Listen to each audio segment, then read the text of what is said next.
મારું નામ કૌશલ સંઘાણી છે। અમે આ ગોકુલધામ સોસાયટીમાં છેલ્લા 16 વર્ષથી રહીએ છીએ। આ સોસાયટીમાં અંદાજે 7 ઘર છે। અમે અહીંયા પાણીનો સંગ્રહ જે કરીએ છીએ, વરસાદી પાણીનો સંગ્રહ, જેને અમે પીવા માટે અને રસોઈ બનાવવા માટે વાપરીએ છીએ। પરંતુ આ વરસાદી પાણીનો સંગ્રહ કરવાનો વિચાર અમને આવ્યો છે પાણીની તંગીના કારણે। જ્યારે અમે જૂના ઘરે ગામડામાં રહેતા ત્યારે ત્યાં પાણીની ખૂબ તંગી પડતી કે મમ્મી પપ્પાને દૂર સુધી પાણી ભરવા માટે જવું પડતું। પરંતુ જ્યારથી અમે આ ઘરે રહેવા આવ્યા ત્યારે અમને વિચાર આવ્યો કે આપણે વરસાદનું જે નકામું પાણી વહી જાય છે એને પીવા માટે ઉપયોગ કરીએ। તો એના માટે અમે ભૂગર્ભ ટાંકો બનાવ્યો છે। એની ક્ષમતા અંદાજે 10 થી 12,000 લીટર જેટલી હશે। આ ભૂગર્ભ ટાંકામાં અમે વરસાદના પાણીનો સંગ્રહ કરીએ છીએ। જે છત પર પાણી આવે એને અમે ડાયરેક્ટ પાઇપ દ્વારા પહેલું વરસાદનું પાણીને અમે નિકાલ કરીએ છીએ, જેથી કચરાનો નિકાલ થઈ જાય, અને ત્યારબાદ જે બીજો વરસાદ પડે એમાં એ વરસાદના પાણીનો અમે ટાંકામાં સંગ્રહ કરીએ છીએ।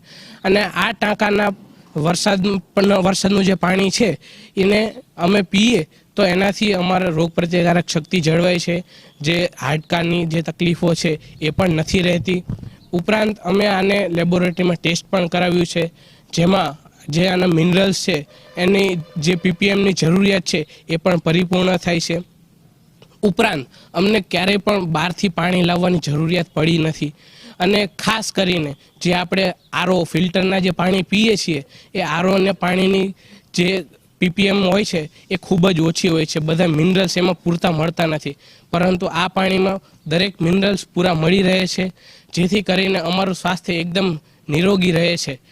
તો હું પણ આપ સૌને અપીલ કરીશ કે આપ સૌ આવી રીતના વરસાદી પાણીનો સંગ્રહ કરો અને જેમ બને એમ પાણીનો। મારું નામ જિજ્ઞાસા ફુલતરિયા છે। હું ગોકુલધામ સોસાયટીમાં રહું છું। આજે હું તમને પાલર પાણી એટલે કે વરસાદના પાણી વિશે કહીશ, જે ધરતીનું અમૃત છે। વરસાદના પાણીને અમૃત કેમ કીધું છે કે જેનાથી આપણી પાચન શક્તિ સારી રહે છે। તો આ વિચારને ધ્યાનમાં લઈ અને સરકારનો જે નિર્ણય છે જળ બચાવો, એ વિચારને ધ્યાનમાં લઈ અને અમે સમગ્ર ગોકુલધામ સોસાયટી વાસીઓએ એવો નિર્ણય લીધો કે આપણે જ્યારે મકાન કરી ત્યારે વરસાદનો ટાંકો બનાવી, વરસાદના પાણીનો સંગ્રહ થાય ને એવો ટાંકો। તો આના માટે અમારા સોસાયટીના દરેક ઘરમાં વરસાદના પાણીનો સંગ્રહ થાય એવો ટાંકો છે। અને આ વરસાદનું પાણી જ્યારે ચોમાસાની ઋતુ શરૂ થાય છે એ પહેલાં અમે ધાબુ સાફ કરી લઈએ છીએ। પહેલા વરસાદમાં સરસ ધાબુ સાફ થઈ જાય, ટાંકો પણ સાફ કરી નાખીએ છીએ અને વરસાદના પાણીનો સંગ્રહ પાઇપલાઇન દ્વારા કરીએ છીએ। અને આ પાણી એકદમ સ્વચ્છ રહે એના માટે અંદર અમે ચૂનાની પડીકી નાખીએ છીએ।